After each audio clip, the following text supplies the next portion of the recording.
Hi everyone, welcome करती हूँ मैं आपको अपने चैनल ज़ाकरा फैमिली एक्शन में। My name is Zakra. आपका बहुत बहुत स्वागत है मेरे चैनल पर। आज मैं जो वीडियो लेकर आई हूँ वो आपकी फेवरेट वीडियो। टाइटल मैं उसका बता देती हूँ, मेजर गौरव आर्या विद आरजू काज़मी। तो इनकी डिबेट जो है वो बहुत सुनने वाली होती है। जैसे मैंने पहले भी एक वीडियो अपलोड की थी इनकी, तो आपने बहुत पसंद की, बहुत प्यार दिया, इसके लिए आपका बहुत बहुत शुक्रिया। आरजू काज़मी जी और मेजर गौरव आर्या जिस तरह आपके फेवरेट हैं उस तरह मेरे भी फेवरेट हैं। तो चलिए वीडियो स्टार्ट करते हैं, देखते हैं आज की डिबेट किस टॉपिक पर है और क्या क्या जो है हमें सुनने को मिलता है। तो चलिए स्टार्ट करते हैं, लेट्स स्टार्ट।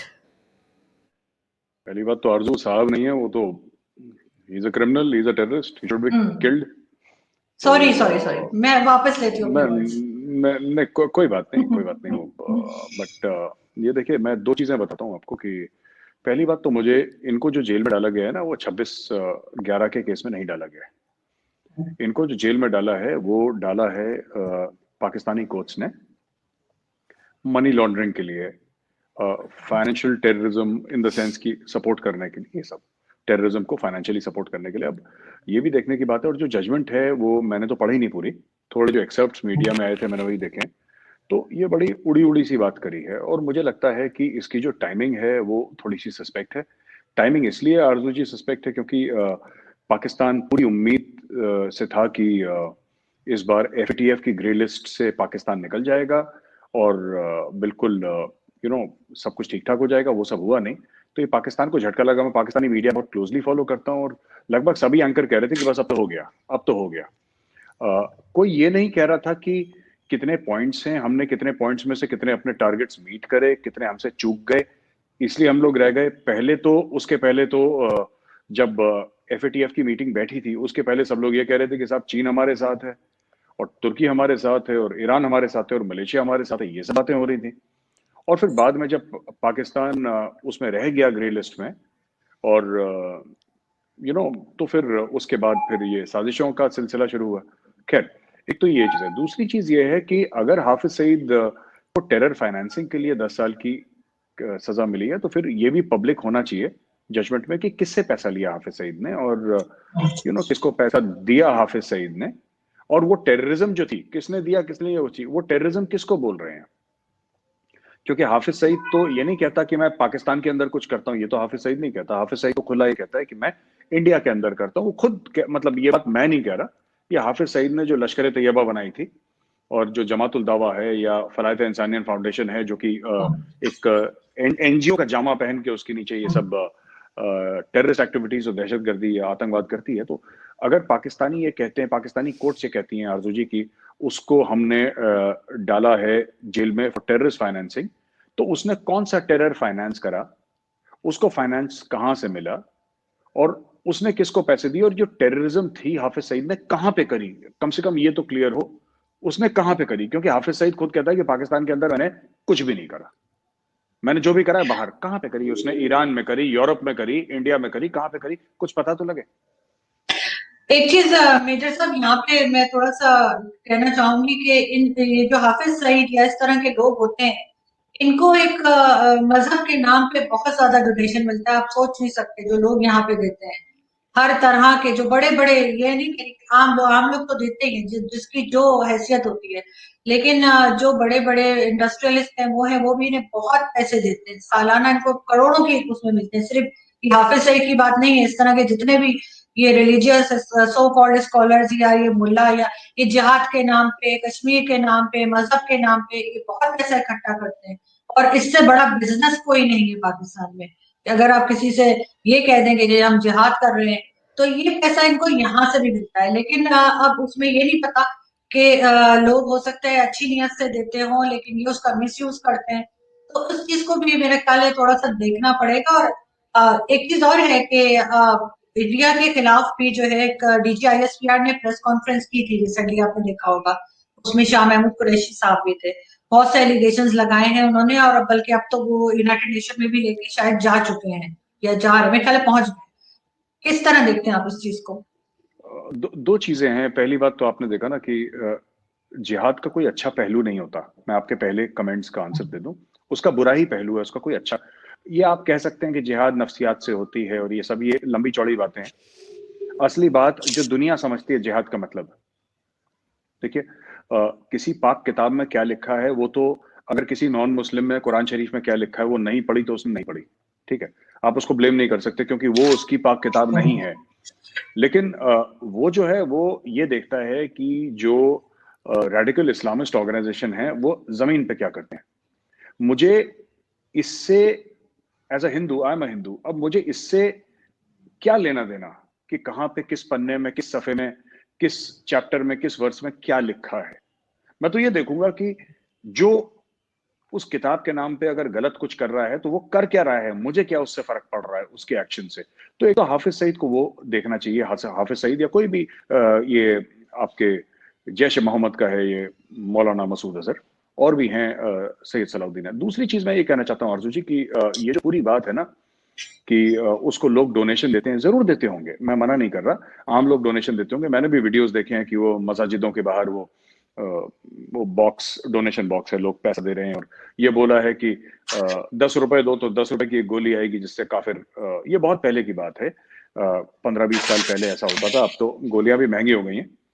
तो अब इतना लोग पैसे देते हैं, सब कुछ देते हैं, बट मेरा सवाल सिर्फ ये है कि चलिए मैं कहता हूं कि आम पाकिस्तानी ने मजहब के नाम पे हाफिज सईद को डोनेशन दिया, पर जो लोग ये कहते हैं कि हाफिज सईद ने पैसा लेके दहशतगर्दी करी है, वो कहां करी, कहां करी। कुछ पैसा लेना अपने आप में जुर्म नहीं है, पर उस पैसे की जो उसने दहशतगर्दी, और पाकिस्तानी आवाम को एक मिनट के लिए आप कोने में रख दीजिए, ठीक है, आप कह रही हैं वो बेगुनाह है, मैं मान लेते हूँ वो बेगुनाह है, हम उस पर बहस ही नहीं कर रहे। मैं कह रहा हूं कि सवाल सिर्फ ये है कि हाफिज सईद और लश्कर तैयबा ने दहशतगर्दी कहां करी उस पैसे को लेके, ये तो पता लगे ना कि कहां करी। और दूसरी चीज ये है कि अगर दहशतगर्दी हुई है और पाकिस्तान ने उसको जेल में डाला है तो ठीक है, जिसने 10-15 रुपए दिए जी हैं, जो 20-25-50-100 रुपए दिए जो आम पाकिस्तानी है, आप सबको तो नहीं पकड़ सकते, लेकिन अगर किसी बिजनेस, बड़े बिजनेस हाउस ने, जैसा आपने बोला पाकिस्तानी कॉर्पोरेट हाउस ने लाखों करोड़ों में अगर चंदा दिए तो कम से कम उनका भी इन्वेस्टिगेशन होना चाहिए, पहली चीज। दूसरी चीज ये है कि वो पूरी प्रेस कॉन्फ्रेंस मैंने देखी जो आपने बात करी थी ना, डीजीआईएसपी और शाह महमूद कुरैशी भी थे वहां पे, मैंने वो पूरी आरजू जी वो कॉन्फ्रेंस देखी और मुझे उस कॉन्फ्रेंस में कुछ समझ में नहीं आया। उन्होंने बोला कि इंडिया में कुछ 60 टेररिस्ट कैंप्स हैं, इंडिया में दहशतगर्दी आतंकवादी कैंप्स हैं 60। मेरा सवाल है 65 क्यों नहीं है, 55 क्यों नहीं है, 50 क्यों नहीं है? उनकी कोई लोकेशन नहीं दी। उन्होंने बोला हरियाणा में भी हैं, उत्तर प्रदेश में भी हैं, और यहाँ पे भी हैं, वहां पे भी हैं। उन्होंने 5 स्टेट। अगर मैं आपको एक बात बताऊं, मैं कल एक प्रेस कॉन्फ्रेंस करता हूँ, ठीक है ना, और मैं बोलता हूँ पाकिस्तान में 5000 टेररिस्ट कैंप्स हैं, कराची में 1000 है, लाहौर में 1000, इसकी तो कोई वैल्यू नहीं है ना।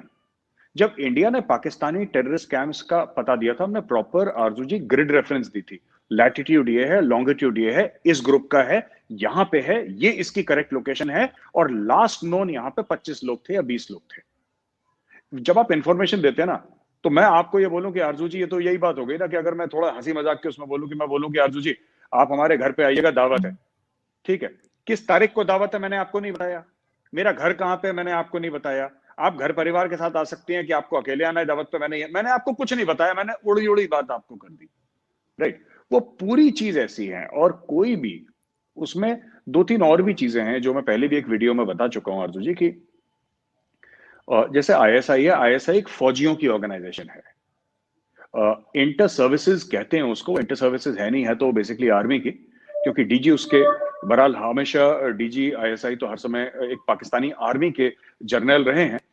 नेवी और एयरफोर्स का तो मैंने कोई देखा नहीं कि नेवी का कोई एडमिरल हो या एयरफोर्स का कोई बहुत सीनियर कोई रैंक का ऑफिसर हो, ये तो मैंने कभी देखा नहीं। मैंने तो पिछले 5-7-10 जो भी आपके हुए हैं, मुझे नहीं पता शुरू से क्या हिस्ट्री है, लेकिन मैंने तो आर्मी देखी है। एक तो ये चीज है। दूसरी चीज ये है कि पाकिस्तान जब भी उन्होंने नाम लिया है, जनरल ये कोई कर्नल राजेश है जो अफगानिस्तान में टीटीपी और इन सबको मिला रहा है और ये कर रहा है, सो कॉल्ड उन्होंने कुछ इल्जाम लगाए। आरजू जी मेरा सवाल सिर्फ ये है ना कि आपको जो इंडियन एजेंसीज हैं वो सारी सिविलियन हैं, छोड़ के मिलिट्री इंटेलिजेंस। उन्होंने रॉ की बात करी, रॉ एक सिविलियन एजेंसी है। अब हमारे यहाँ जो पावर है इंडिया में वो फौज के पास नहीं है। तो जब भी पाकिस्तानी ये सब लोग एजेंसी झूठ भी बोले ना, तो थोड़ा सा रिसर्च कर लें कि आपने बोला कि कर्नल, एक कर्नल है, आप ये समझ लीजिए उसके पास इतनी अथॉरिटी है कि तहरीक तालिबान पाकिस्तान और 5-10 अलग पाकिस्तानी एजेंसीज को वो एक साथ मिला के उनका कंसोर्शियम बना रहा है, जैसे कि कोई मल्टीनेशनल कंपनी होगी। एक कर्नल अभी तो मेरे कोस्टमेट भी ब्रिगेडियर बन गए। मैं इतना बुढ़ा हो चलो, मेरे कोस्टमेट ब्रिगेडियर बन गए, तो अभी क्या कर्नल को ये पता नहीं। और इट्स अ सिविलियन एजेंसी। आपने बोला वो जनरल वो कर रहा है, ये जनरल वो कर रहा है, नहीं है ऐसा। इंडिया में ऐसा नहीं है। मैं आपको बताता हूं, मैं ये नहीं कह रहा कि अफगानिस्तान में इंडिया कुछ इन्वेस्टमेंट नहीं कर रही है, इंडिया के कुछ वो नहीं होंगे, लेकिन ये जो हर चीज में फौजियों का नाम लेना ना इंडिया का, कि एक फौजी है, ये है, ऐसा है, वैसा है, तो रिसर्च एंड एनालिसिस विंग में फौजी हैं ही नहीं। It's a civilian agency, right. Intelligence bureau, it's a civilian agency. इनके हेड आईपीएस ऑफिसर्स हैं। IPS is Indian police service. ये पुलिस की एजेंसीज हैं, ये हमारी जो एक्सटर्नल है और इंटरनल भी है इंटेलिजेंस ब्यूरो। हाँ, मिलिट्री इंटेलिजेंस में ऑब्वियसली, क्योंकि इट्स कॉल्ड मिलिट्री इंटेलिजेंस, उसके ऑब्वियसली उसमें मिलिट्री वाले होंगे, लेकिन एमआई का रोल बिल्कुल अलग है। तो मैं तो इस डॉजियर को सीरियसली इसलिए भी नहीं लेता अर्जु जी, क्योंकि मुझे ये बात समझ में नहीं आती कि उन्होंने कैसे करा है, क्योंकि प्रूफ उन्होंने कहीं नहीं दी। उन्होंने इल्जाम बड़े लगाए हैं और पाकिस्तानी मीडिया ने भी वो इल्जाम खूब स्वॉलो कर लिए, बट उसमें डिटेल नहीं है। अगर आप इसको कहीं इंटरनेशनल कोर्ट ऑफ जस्टिस में लेकर आएंगे ना, वो पहले दिन जो 2 साल की नौकरी वाला भी वकील होगा ना, 2 साल की नौकरी जिसकी होगी, वो उठा के बाहर फेंक देगा। वो बोलेगा बॉस इसमें डिटेल्स है ही नहीं कुछ, लेकिन वो इसमें लेकर एक भी गए डिटेल हैं। नहीं है। बिल्कुल उनका हक है। बिल्कुल आरजू जी, वो लेकर गए हैं, मुझे इसका इल्म है, और मैं चाहता हूं वो लेकर जाएं। वो सिर्फ यूएन में लेकर ना जाएं, वो लेकर हर एक, जो मैं तो कह रहा हूं, मैंने पहले भी आपके शो में कहा था कि पाकिस्तान, इस्लामाबाद में जितने भी आपके एम्बेसीज हैं, सबका एक बहुत बड़ा फंक्शन करें। ग्लोबल मीडिया को, अल जजीरा को, बीबीसी को, सीएनएन को, सबको बुलाएं और सबके सामने डॉजियर उनको देना। आप सिर्फ यूएन तक क्यों महदूद हैं? आप सिर्फ क्यों कह रहे हैं कि सिर्फ यूएन को देने हैं? इस्लामाबाद में तो करीब 150 कंट्रीज के एम्बेसीज होंगे मेरे हिसाब से। अब सबको बुलाएं ना, आप सबको बुलाएं और सबको दें कि ये देखिए, ये भारत का ये किरदार है, भारत की ये करतूतें हैं, आप सबके सामने एक्सपोज करें इंडिया। मैं तो कह रहा हूं, मैं पहले भी 10 बार ये नहीं करेंगे, मैं बता रहा हूं आपको, ये नहीं करेंगे, क्योंकि इनको भी पता है झूठ बोल रहे हैं, राइट। आपने वो प्रेस कॉन्फ्रेंस देखी अर्जु जी? बिल्कुल आपने देखी ना? जी। आप उसमें ये बताइए कि इन्होंने कुछ डिटेल्स क्यों नहीं दी। जैसे हमने जब 26/11 जब हमने 26/11 की डिटेल्स दी थी आरजू जी, हमने रिकॉर्डिंग दिखाई थी, हमने परवेज मुशर्रफ की आवाज सुनाई थी, आपका जनरल अजीज था कोई, if I remember the name, हमने उनकी आवाज सुनाई थी और हमने बोला था कि ये जो आवाज है ये पाकिस्तान के आर्मी चीफ की है, पाकिस्तान के प्रेसिडेंट की, आप इनकी भी, आई थिंक उस समय वो चाइना में थे, कहीं थे, और हमने ये भी बोला था कि आप दुनिया की किसी भी लेबोरेटरी से चेक करवा लीजिए कि परवेज मुशर्रफ की आवाज है कि नहीं। हमने विद प्रूफ दिया था, बट इन्होंने कुछ नहीं दिया। इन्होंने सिर्फ बोला कि हरियाणा में भी हैं, यहाँ पे, ये तो थैंक गॉड इन्होंने तमिलनाडु और केरला का नाम नहीं लिया, कह सकते थे। फ्रेंड्स, हम घर बदलने की बात करते हैं, गाड़ी, बंगला, जॉब, नौकरी, सब कुछ बदलने की बात करते हैं, लेकिन बीवी तक को बदलने की बात कर देते हैं, लेकिन खुद को बदलने की बात नहीं करते हम। जब सिर्फ एक, जो खुद को हम अगर बदलें तो सब कुछ बदल सकता है। और जो मेजर साहब की बातों से जो कंक्लूजन निकलता है वो यही है कि हम हर वक्त जो है वो दूसरों के इश्यूज़ पर नज़र रखते हैं, उनको ही डिस्कस करना पसंद करते हैं, उन्हीं बातों का तज़किरा हम सुनना पसंद करते हैं, लेकिन जो मेन मुद्दा है उस पर हम कम आते हैं। तो अगर हम खुद पर तवज्जो दें, खुद पर फोकस करें, तो हम जो अपने प्रॉब्लम को भी हल कर सकते हैं, लेकिन हम ऐसा नहीं कर पा रहे। पता नहीं क्या वजह है, क्यों हम कश्मीर करते रहते हैं, क्यों हम दूसरों के मामलात में टांग अड़ाना पसंद करते हैं। हमारे खुद पाकिस्तान में गोडे गोडे गुर्बत है, हम अपने मसाइल को हल नहीं कर पा रहे, और हम जो है इतनी एफिशिएंसी झाड़ते हैं। ये चीज़ें हमें समझ नहीं आती कि ये कब हम इस जाल से बाहर निकलेंगे, कब हम इन चीज़ों से छुटकारा हासिल कर पाएंगे, ताकि हम जो है अपने आप को किसी और साइड पे कोई डायरेक्शन पकड़े। हम डायरेक्शन नहीं पकड़ रहे हैं, या अब पता नहीं क्या मसला है कि हम जो है, अच्छा चले मैं आपको एक छोटी सी मिसाल के ज़रिए, छोटी स्टोरी के ज़रिए जो है 2 लफ्ज़ों में अपनी हुकूमत का हाल बताती हूँ।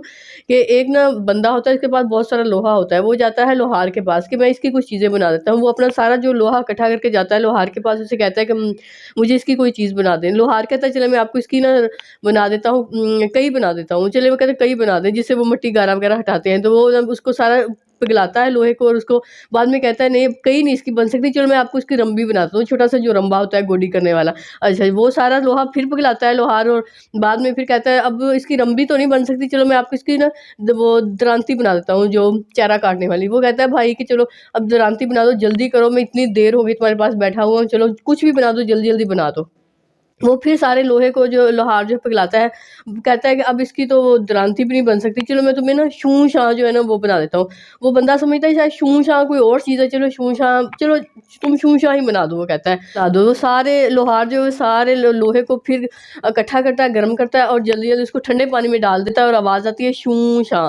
तो वो कहता है जो जो तुम्हारी जो है ना आवाज़ शूं शां जो है सुन लो। हमारी हुकूमत का हाल भी कुछ इस तरह ही है, यानी कि दावे बड़े बड़े हैं, करना कुछ भी नहीं है, खाली लारे ही हैं। तो ये हाल सूरत हाल है पाकिस्तान की, तो हम कैसे तरक्की कर पाएंगे? तो हमारा जो है ना वो अल्लाह ही हाफिज़ है। हम किस डायरेक्शन पर जा रहे हैं कुछ समझ नहीं आता कि हम किधर जाके हम हमारा स्टॉप है, कुछ भी हमें जो है ना इन मुल्क हमारा कर्ज़ई है और गुर्बत का जो है वो पॉवर्टी रेट जो है वो बहुत नीचे आ गया है। लेकिन हमें जो है ना अब हम इसको संभाल नहीं पा रहे। गलतियाँ हमने बहुत सारी पहले की हैं, जो बड़ी गलती है वो हमने अपने वोट का जो है वो मिसयूज़ करके की है। जब जो हमारी अब आँखें खुली हैं तो ज़ाहिर है हम भुगतना तो पड़ेगा हम। तो आप अपने ख़यालात का इज़हार ज़रूर कीजिएगा, कमेंट में हमें ज़रूर तसल्ली दीजिएगा। कुछ भी कहना चाहें आप कमेंट में कह सकते हैं। कमेंट बॉक्स खुला हुआ है, भर-भर के जो भी आपके दिल में है भड़ास निकालें, जो भी है, जो भी कहें कुछ ना कुछ ज़रूर प्लीज़ कहा करें। आपके कमेंट्स का बहुत इंतज़ार होता है। आप क्या सोचते हैं हमें ज़रूर बताया करें। अपना बहुत-बहुत ख़्याल रखिएगा। वीडियो को लाइक कीजिएगा, शेयर कीजिएगा और चैनल को सब्सक्राइब भी ज़रूर करके जाइएगा। अपना बहुत-बहुत ख़्याल रखें। मिलते हैं फिर नेक्स्ट वीडियो में। ये मैंने शॉर्ट वीडियो कर दी थी, बहुत लॉन्ग वीडियो थी। फिर नेक्स्ट पार्ट में फिर मुलाकात होगी। इजाज़त दें, अल्लाह हाफ़िज़, बाय बाय।